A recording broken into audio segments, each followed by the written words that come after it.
Hi, everyone, and welcome to the Journeymen podcast. Today we have a guest I am very excited about. Frank Dwyer is joining us from New York. Is that right, Frank? It is, yes. Yep. And I'm joined, as always, by my co host, Jordan Bowman with Journeymen Triangle. How are you doing, Jordan? I'm doing all right. Hey, everyone. Cool. And Frank, I'm not sure if I'm going to get it completely right, so correct me, but my understanding is that you had an extensive career in law enforcement and then also doing consulting work with law enforcement agencies and also as a counselor. Is that correct? Well, yes, I spent about 30 years in law enforcement. I commanded a police precinct in New York City. I did some consulting after I retired. I did an MSW where I trained to be a therapist. And currently what I do mostly is I teach at a small college. I'm technically in the English department where I teach writing and introduction to literature, but I also teach some of the forensic psychology stuff, which is half in the psychology department and half in the criminal justice department. Damn. Awesome. Well, and then putting all of that aside, the way that I met Frank was through group relations work that he's done for years and years, and at least by all accounts that I've had is very respected in the work. I know that a lot of Frank's insight at these conferences I've attended have helped shape my own development and understanding of groups. And how many years has that been that you've been doing that, Frank? Oh, since I guess 1993, so I guess 25, 27 years, yeah, Jeez. 28 years. Awesome. Well, cool, Frank. We are very excited to have you on. So, welcome to the show. I was going to lead in with kind of some of the questions we typically ask guests. Mainly, I'm curious about what mentorship looked like for you when you were an adolescent. Did you have mentors? Did you have initiation? What did that look like? Well, first, let me talk about the fallacy of that question. Mm. Um, okay, everybody has mentors.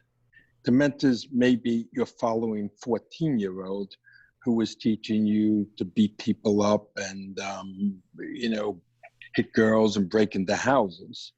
But everybody has mentors. So what we hope is that people have good mentors. What we hope is that people, I think, have a diversity of mentors. And I was very lucky. I absolutely had mentors who were my own age or a little older, who knew about a lot of things I didn't. They were what I would call informal mentors. But I learned from them. But I was also very lucky because I went to what I think was a very good high school. It was a Catholic high school in Brooklyn. It was taught about 50% lay people and about 50% clergy. And these were very thoughtful people who realized that teaching wasn't about just imparting knowledge. It was about imparting wisdom, a sense of destiny, a sense of purpose. And the way I think about it now that I didn't think about it then is great mentors sort of participate in Maslow's hierarchy of needs. So at a most basic level, they make sure you know how to feed yourself, you know how to clothe yourself, but they also do far beyond that. They help you to understand self-esteem. They help you to understand right from wrong. They correct you when you're off path. They guide you sometimes. Great mentors also sometimes don't guide you. They realize that there are a load of choices and each one is an acceptable realm. Some might be smarter or wiser than others, but great mentors allow you to go out and explore. And I was very fortunate that I had those kind of mentors. The faculty who, frankly, most of them have died or are dying in the last few years. I went to their funerals, even though I hadn't seen many of them in 40 years. And there were two who have just died in the last month. And myself and several guys on the internet said that because of COVID, there's been no funeral celebration, mass. But we've agreed that when this is over, we're going to make sure that there is a celebration of their lives, and we're going to go to those events. And maybe even if they don't naturally occur, we'll help create them. So, yeah, I mean, what was good about my mentors mentors is that they gave guidance. They gave me technical knowledge, but they also gave me guidance, but they weren't dominating. They weren't overwhelming. They didn't tell you this is right or this is wrong. They just tried to help me along the path. And that I think is the great value of true mentors. Nice. Can you look back and pinpoint certain initiatory experiences that you really felt were turning points for you when you were younger? Well, yeah, and a lot of it goes down to how far do you want to go back. I mean, I would say that I could even go back to Little League coaches, and I had some really good Little League coaches, and I had some weak Little League coaches, but they were mentoring the teams, and they were teaching us about things that, for example, all of us worked many years later in group relations work, things like authority and boundaries and role and task. And at times they would try to literally teach us. So you'd say, like, well, why can't I go into the game? And they would explain, well, my role as coach is to win the game. Didn't have to be their role as coach. Their role as coach could be to get everybody in the game, but they understood their task is to win the game. And the great mentors not only held role and held task, but they would actually explain it to us. And they would say, because the task is to win the game, there's somebody better than you, so you may not get to play in this game. But if we get a lead, then you will get to play in this game. And they taught us about authority. They also taught us about boundaries. They taught us about it is the coach's role to decide X and Y, not mine. There was a boundary there. And because there was a boundary there, I don't go over that boundary. So, I can start with those as early as baseball coaches. I can start, with some of the teachers who were wonderful that I had in grammar school, that they also established the thing. One lady was utterly magnificent. Every child at the end of the day got a hug, male or female, you got a hug. But it was very clear when you came to school that there were boundaries, and you were going to sit in your chair, and you were going to be quiet, and you were going to study. So there was a wonderful mentorship in that.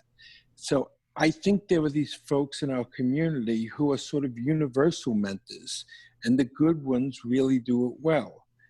Then many of us have been lucky to have individual mentors.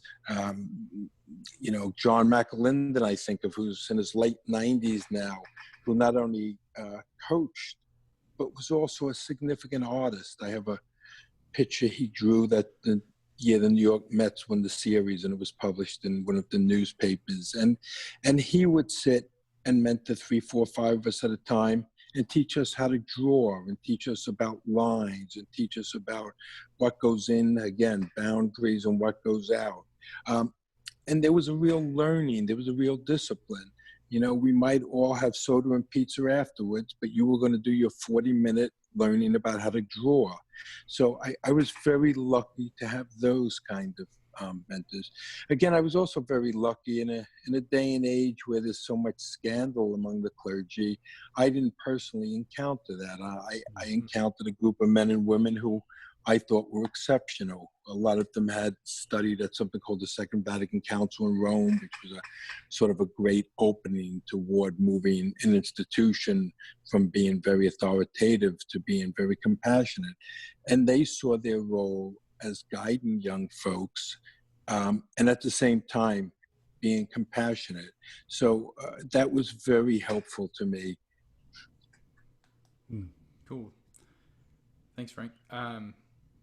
One of the pieces that you touched on there around, I guess, holding boundaries in Little League, this isn't one of the questions I prepared, but I'm just kind of curious. Do you think that mentors nowadays face different challenges, drastically different challenges, I should say, than folks earlier on, say 10, 20, 30 years ago? Or do you feel like the task is very similar in most of the important regards?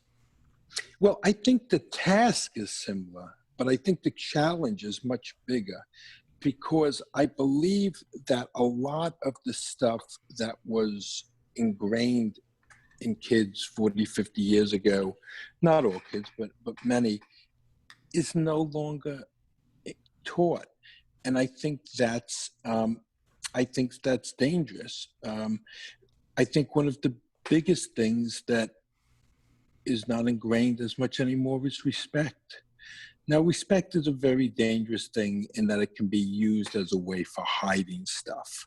Like, I would never say something to you because that would be disrespectful. Well, it might be disrespectful, or it might be that pointing out something to you might actually be a contribution to you.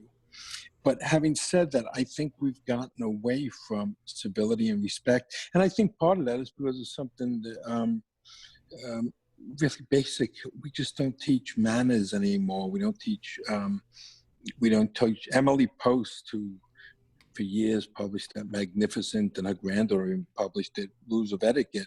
So I was on a college campus recently, and I saw people go up to the college president and call him by his first name. Now that I find totally inappropriate. Even if you know him by his first name somewhere else, when you're on the campus of tens of thousands of people, it should be President so-and-so or Dr. so-and-so. And again, those boundaries can be used for negatives, but at least if people know what they are, there is an underlying civility that we can fall back on.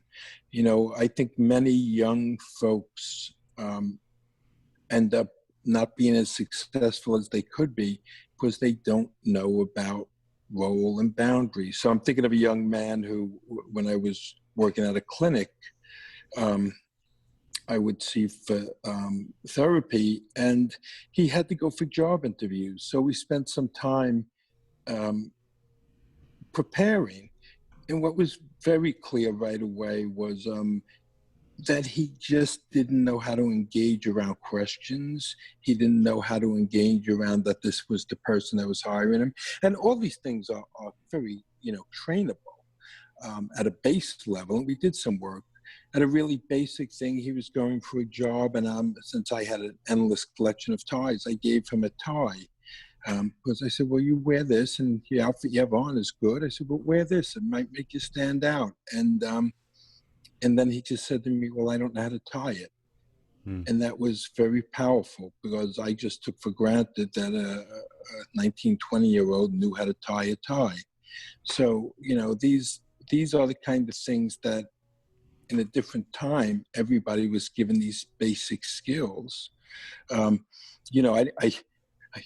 used to be something before my time called home economics or something, and it was a rather sexist thing where women were taught to cook and men were taught, I don't know, how to lift weights or something. But the whole point to me is, if we have 14, 15 years to get young folks through at least high school, why don't we teach everybody how to cook, at least at a basic level?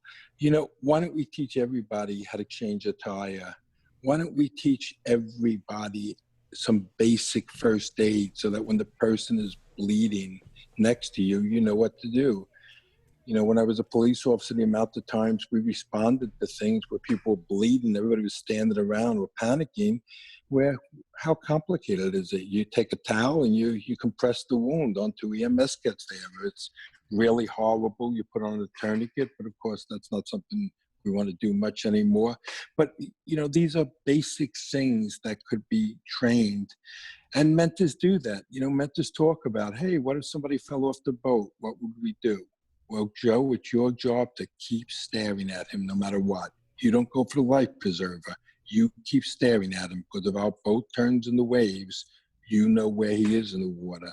So it's that kind of guidance and mentorship that I think I think we need more of. I think we need a lot more of.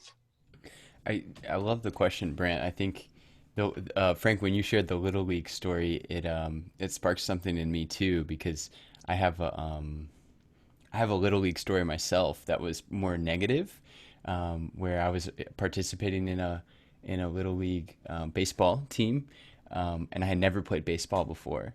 And to me, the coach was so hyper focused on winning that he put me in the outfield, and I never got to play, like, ever. I was just sitting in the outfield the whole time. And what I noticed about that was that the difference in mentorship often expresses a difference in like values, right? What do we value?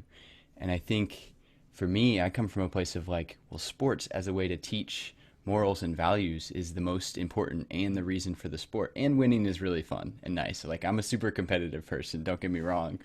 But I remember thinking that like this coach was more invested in winning than he was in teaching. And to me, that's I've seen that shift in the past. If I, I've only been on the planet for 25 years, but if I look back, I see kind of there's a shift from it's all about winning to it's about teaching, and I can see the positive and negatives of that for sure. Yeah, it's very hard. I mean, ultimately self-actualization is about compassion among many other things. And very few of us gets to that point of true self-actualization. But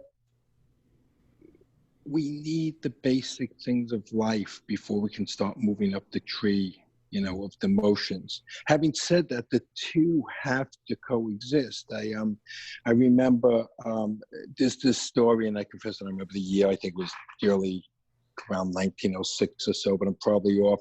And they looked at in Chicago, why was it that the babies who were cared for by the nuns, who were orphans, did better than the children who were not. And if I remember correctly, it was who died in the first X months of life. And of course, some of the religious folks wanted to say, oh, it's because of, God and religion. Of course it wasn't. But what it seems it was about was that because in the city hospitals, many of the nurses had many kids at home and were totally overworked, they didn't have time to hold the babies. And the nuns who had no kids at home held the babies. And that's how they expressed their love. Mm-hmm. And that holding, I think, is so important. Now, there's a lot of ways to hold. There's physical holding, which, of course, we don't want our mentors doing with kids, other than an occasional pat on the back. But there's also psychological holding. And that psychological holding generally is non-judgmental. Or even if it includes judgment, it's like, okay, what you did is wrong. Now we have to figure out how to proceed. We have to figure out how to make perhaps restitution if you've hurt some other person. But we also have to examine it within the context of how do you move forward? How do you make sure this doesn't happen again? What did you learn from this? So I mean, I think that work, that to go back to Maslow's hierarchy, that moving up the chain is the triangle is very important. And I want to say, I think one of the mistakes we make as a society is we don't really have wide-scale training programs of how to mentor. Mm. We don't even have generally very good programs to teach people how to be a parent. You announce you're going to have a child and everybody says, good luck, here's a couple of books. Ask your doctor a question as if he or she necessarily knows about how to raise a child. And that's utterly amazing because it is probably the most important thing we do, raising children. So you want to be a CPA, we put you through endless years of study. You want to be a lawyer, we put you through, but you want to be a parent and we say, okay, good luck. And that's, I'm not trying to be, crazy about it and say, if you don't go through a, 1-year training program, you can't be a parent. Of course not. But, I don't even know if there were programs on TV, how to be a parent. If they are, they're few and far between. It makes me think of, I think a real challenge for people in this day and age is separating the signal from the noise too, because I'm sure there are just probably hundreds of thousands of little parenting tip videos and things like that on YouTube where, and this goes back to your commenting on relationship to authority and not having clear boundaries and things like that. Like, what is good information? I think people just ultimately are confused by the conflicting messages and just information overload, so much white noise out there. I think that's another, I don't want to get too caught in the weeds with that, but that comes up for me when I imagine stepping into parenthood, like the task of discriminating between good and bad information. It's a difficult one. It certainly is. It certainly is. And even if you say in the end it's about compassion or love, we can't even agree what that is. There's tough love and there's gentle love. And so if you just say be compassionate, somebody will say I am being compassionate. Taking away the toys will make them better in life or something. Right. So it's a real challenge. What I hope is that, that if we particularly engaged around this sense of purpose, that there would be this middle consensus that hopefully would get most of it right. Cool. I'm just taking notes here. So taking away the toys equals better at life. Okay. Got it. Cool. I wanted to just, Frank, I obviously know you through the group relations work, and Jordan, I can't remember. I don't know if I've really talked to you too much about that. Did I give you the scoop on what that work looks like?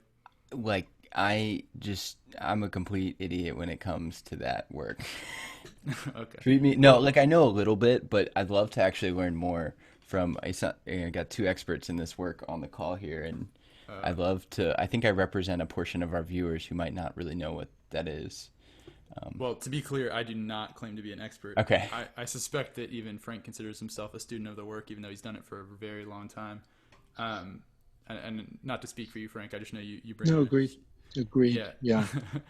Still, Brant, you are very learned, and I want that acknowledged. You are very learned in the work. Don't feed the ego, Frank. Well, do you receive the blessing, Brant? Yeah. Frank, do you want to give him a quick spiel? I have kind of my like just quick elevator pitch I give to people. I don't know if you wanted to speak to it or. Well, the first thing I would say is a group relations conference is fundamentally unexplainable. This is not a perfect analogy, but I can spend a day explaining to you what love is. But if you've never been in love, you can't understand it. You can think you understand it. So a group relations conference is a place where people come together to do something we unconsciously do all the time, but we don't acknowledge it, which is to study what's going on in the here and now. So, for example, between the three of us, or among the three of us, there's something going on in the here and now. I would suspect if this were going poorly, I would begin to see it on your faces, consciously or unconsciously. That would be one of the things going on in the here and now. If I were to start talking and go off the path, I suspect in the here and now, you would try to gently steer me back to it.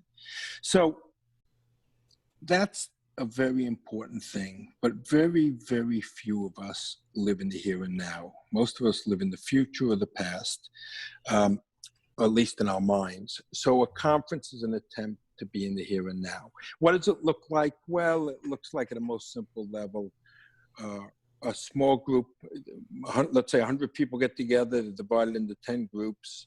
The 10 groups go meet, 10 with one consultant.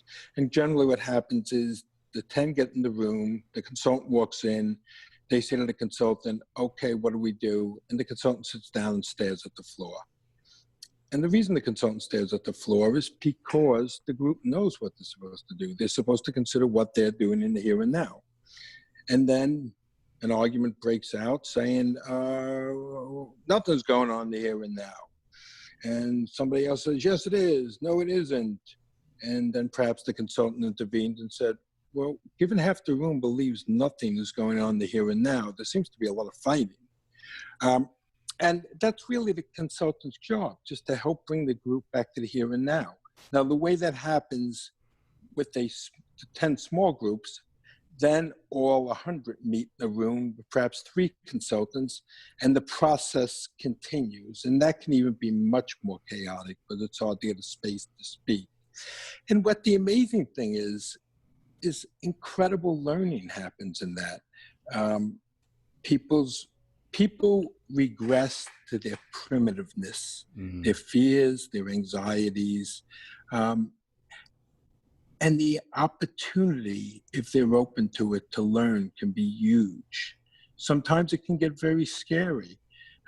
But what I like to point out to people is this is one of the safest spaces you'll ever be in your life, because generally you'll never see any of these people again. And it's a temporary institution that will dissolve in 24 hours. So, Brant, please add to that.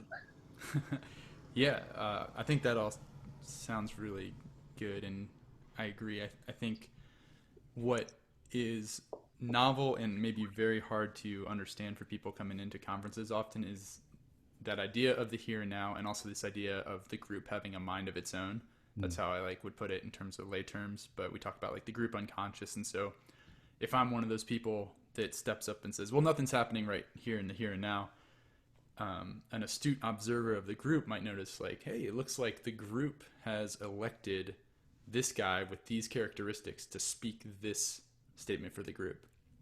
And so the idea is that there are no coincidences. Every act that happens in this space, we suspend our disbelief and we say, let's imagine that the group has a mind of its own, and that every action, everything that happens is some sort of expression of a group force.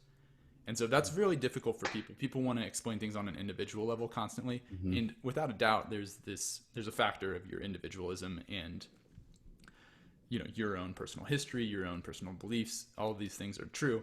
But within the confines of a group relations conference, we're really looking at the group psyche. And so that's where the emphasis is. So instead of explaining me getting up to go to the bathroom while you're talking as, well, it was just time, I had to go, I drank a bunch of yerba mate earlier, it's more of, okay, well, why did he feel authorized to leave the room when Jordan was talking? So there's a statement of some sort that's being made by the group by the fact that I'm being pulled out of the room. So it's interesting. It's crazy. It's wild. I always feel like I just have had a really deep, really honestly, it's like an initiation experience every time I go through one of these. I mean, I give a simple example that, Brant, you may have been at this one in Boston, where I was a large group consultant. And I let it sit for about 40 minutes. And it's also very interesting to see what people observe and don't observe. And then I made the consultation, why in this Catholic college have we enacted a 1950s dance? And what I meant by that is there were about 50 participants, and we were sitting basically in a circle. And the 25 men had sat on one side of the room, and the 25 women had sat on the other side of the room. And it was just incredible. First, that nobody saw that's utterly amazing. So how we don't see what's right before us, but that we had enacted it. I mean, the consultants, I think, were the only ones who really violated it. I was sitting in the female section, and Sue McJacob, who was directing, was sitting, I believe, in the male section.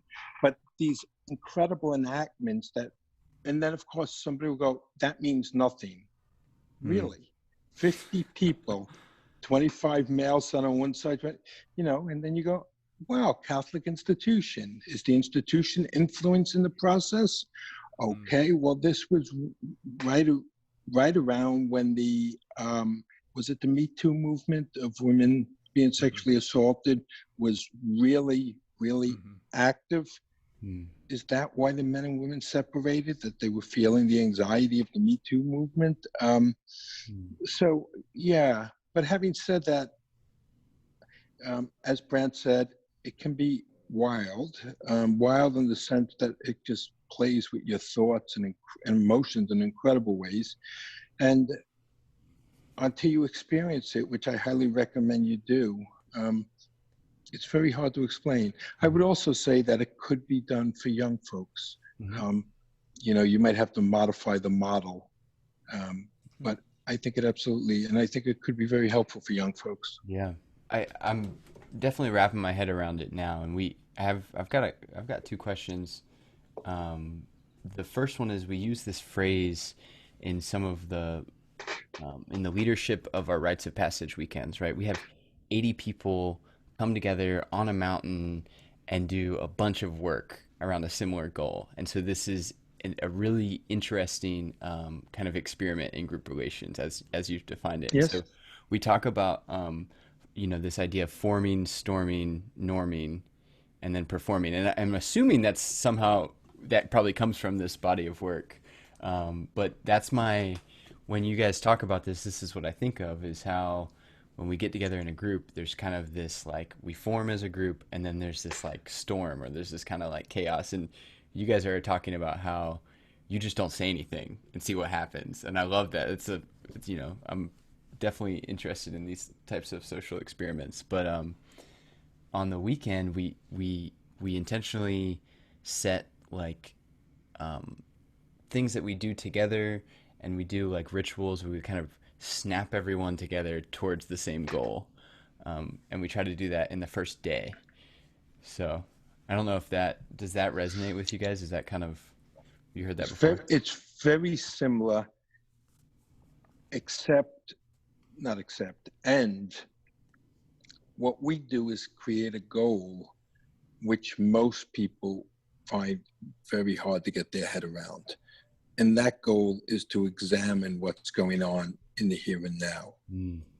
So I'm going to make something up. I would assume, for example, you might set up a competition between two groups to build the best go-kart. And I would think there could be incredible creatures built from, in competition, because that's a very concrete goal. But what if you divided them into two groups and put them in different sections of the forest, so to speak, and then, after a day or whatever, told them to come back and say, tell us about your group? Would one group come back and declare we are the warriors, and another one come back and declare we are the people of compassion, or people of love, or flower children, or whatever? That's really the difference, that the goal we give them is one that they struggle to get their head around. Now, after that, I think they go through the same thing. I mean, I would assume your people fight for who's going to be the leader, who's going to dominate. I would assume that splinter groups form. I would assume at times people start sabotaging the mission because they don't think it's fun anymore. Now, those are all assumptions on my part, but these are the kind of things that play out in groups normally when people don't feel included, or do feel included, or feel overwhelmed. So yes, there's a great similarity, and certainly this idea of storming. Oh yeah, normally in group relations they storm the consultant. They beat the consultant up for a while and say, your product is inadequate, you're evil, you're stupid. And then that doesn't work. And then they start beating each other up, and then they start learning, and and that's wonderful. It really is magnificent, but it is the same process generally. Okay. We had in my first conference, I still remember, one of the guys was just stuck on nitpicking a typo on the brochure. And that was like one of the ways he was trying to undermine just the whole exercise.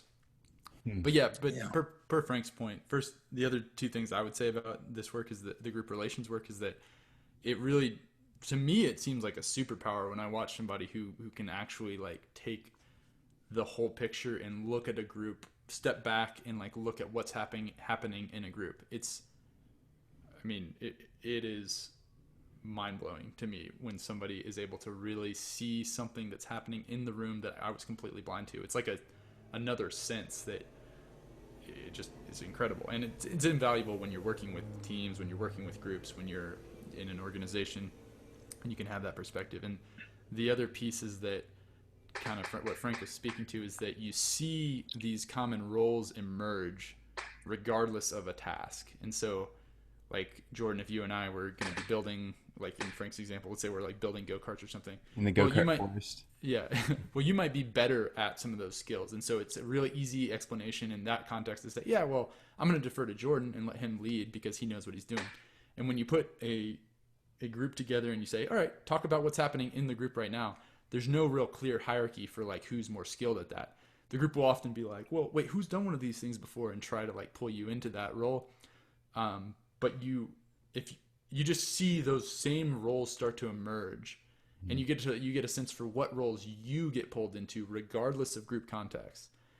And eventually, if you do the work enough, at least I've found I can recognize the warning signs and the little like hooks that get me to like step into, say, like a persecutor role where, okay, like I will think like, ooh, I don't want to be like I was at that one conference. I'm going to this is a very similar setup. I'm just going to like take a step back and let somebody else kind of be the voice for this dissent in this moment, for example. So anyways, we could talk about it for a super, super long time. I did want to ask, well, unless you wanted to keep going with it, Jordan, I really wanted to connect to your point about just COVID in general and looking at it as an initiation for society as a whole with that group perspective. I think there's just an interesting connection there. And I guess, Frank, I don't know how to frame it as a specific question, but what does that bring up for you when we talk about framing, COVID as like a process for society as a whole? Well, I mean, there are several things. The most obvious is it punches our delusion that we're in control. And I think this belief that we're in control has become too powerful. We're not in control. Technology, all these things, we are not in control. I also think that there's a realization that not a lot of us come to, that this is how people lived for most of humanity. I mean, my own mother, born in Newfoundland, Canada, well, it wasn't Canada at the time, but 20 families in a town, nearest other town 7 miles away, one radio, only allowed about an hour a week. We have been overwhelmed with communication and with socialization and living in big cities. But the simple fact is, for most of civilization, people lived in small areas, 100 or less people, and they didn't have, access to all this technology. So I think there's a great humility to be found in this, but there's also an opportunity to get back who we are as, people for the last 10,000 years. Yeah. Wow, that's really cool. I mean, I think what your point around, we're not in control. I've heard, so in the rites of passage, I mean, when we talk about rites of passage, it's a ritual or it's a ceremony that marks a transition from one phase to the next. And every rites of passage has these 3 stages. 1, separation. 2 is the ordeal or in the liminal space. And then the 3rd is the return as like with a new dynamic or as a new person completely. And, I think that we're not in control story is driving that separation, right? We're separating from the world as we know it. And we're in this place of like what's going to happen. I mean, there is like literally a descent into chaos. Like there are barricades going up, like buildings are coming down, like the power structures as we know it are changing radically and very quickly. And I'm curious if you have any wisdom from a group relations standpoint. I mean, maybe, not blown out into this huge proportion, but like, how do you see, is there the technology of group relations relating to our current struggle? Is there something to be gleaned there around what might be next or what's happening now? I'm thinking of a line from Yeats that I'll misquote, but it's something like, "The old world has been lost and the new world has not yet been born." I think part of what doing group relations work does is let you sit in the ambiguity more comfortably, let you sit in the wilderness more comfortably. I also think that I commend a book to you called Leadership Without Easy Answers by Heifetz. I also think that there's considerable wisdom in, 2 people come to mind. One is Moses, the other is Dr. King. I may not get there, and that's okay. Moses didn't get to the promised land. He took the people into the desert for 40 years. He got them to the promised land, but he didn't get there. Dr. King said, "I may not get there with you." And I believe a week later he was assassinated. But that's okay. Being on the journey is what our task is, to be on the journey. It's not to get to the promised land. that's why your rites of passage are so much about the journey. And I think it's getting the message to people that that it's the journey that counts, and we're on the journey at a very hard time in our country, in our world. But that's okay. That's okay. Being on the journey is okay. Damn. Well, I actually would love to lead us into a checkout with that. That was some pretty deep stuff. Thanks for your thoughts, Frank, and that's an awesome thanks question. for sharing that. So, Absolutely. yeah, Frank, what we typically do for our meetings, and we carry that over to the podcast, is to do just a checkout round. And so you can kind of speak to where you're at, hopes for the near future, anything that kind of comes to your mind. I can start us off with, I'm just feeling a lot of gratitude and really excitement about re-listening to this conversation. There's a sense for me of being in the middle of some important conversations or some important topics through this conversation. And so I'm feeling connection with just a profound curiosity and grateful for that. And I'm out with that. What about you, Jordan? Yeah, definitely feeling grounded today and grounded in this conversation.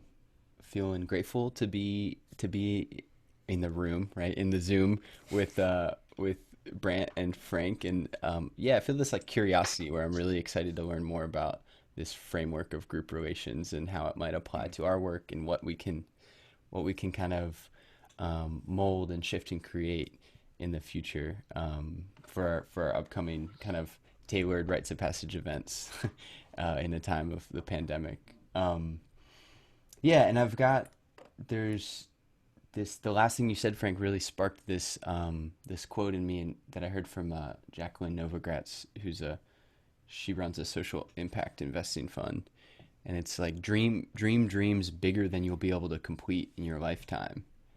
And so I'm holding that on the one hand. On the other hand, I'm holding this quote from Michael Meade that's saying, as mentors, our job is to stoke and help the dream awaken in the young people. And like these two just meet in the middle for me, and I'm really inspired by like how not only am I stepping into that myself, but at Journeyman we're helping the boys kind of dream dreams that are bigger than themselves, and those are their personal dreams that are awakening. So that's a long checkout, but that's where I'm at, and I'm feeling good about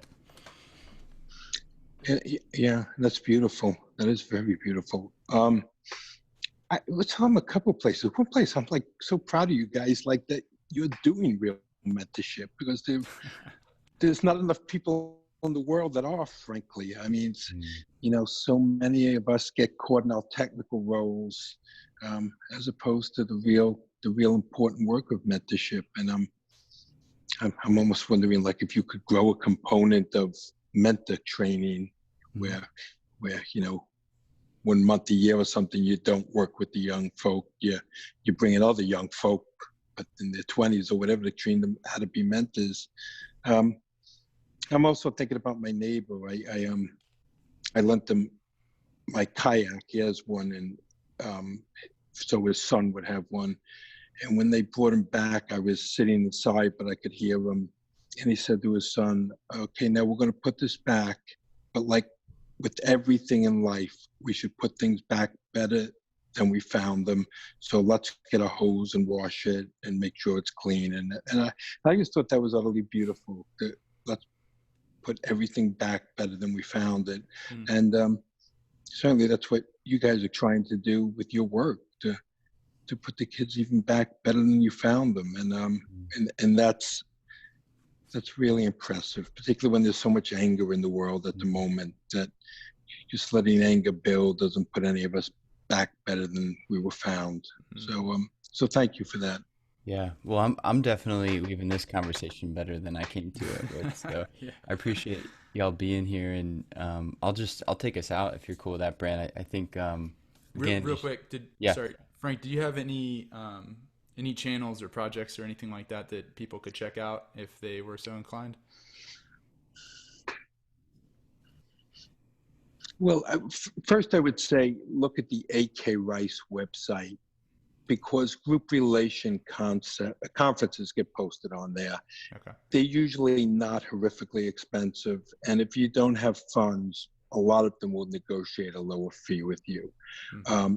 So one, I would start looking on there for that, for those, and I think that would be a major contribution to growing this work, because as I say, the group relations work is very similar to what you're doing. It's experienced differently, but it's very similar. And also, just on that website, you can read an article about what group relations work is, and that will help give you the structure a little better. So that would be a good place to start. Again, I mentioned Ron Heifetz' book, Leadership Without Easy Answers. I wish every world leader could read that. It's a wonderful short book, and it's an old book, maybe 20 years ago, and therefore you can find it online for $3 or $4 used. Cool. Okay. And that website was the AK Rice website?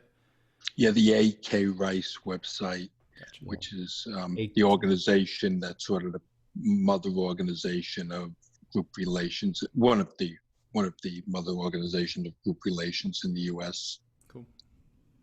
Yeah, and awesome. We can link that in the description. It's akriceinstitute.org. Cool. Okay. Well. Awesome. Cool. Well, thanks, Frank, for joining us from New York. Thank you both. Glad you're staying safe and sane out there. And again, my name's Jordan Bowman, and we've got Brant Evans with Journeymen. If you guys want to check out the work we're doing and support us supporting the boys, we'll leave a link to donate to our scholarship fund to help us serve more and more boys to serve the leaders of tomorrow. We'll also drop some links to the AK Rice Institute and anything else that Frank wants to include to get more, to get more plugged into this work. So thank you guys for tuning in. And a special shout out to Charlie Craichy for the intro and outro music. So have a good one. Be well.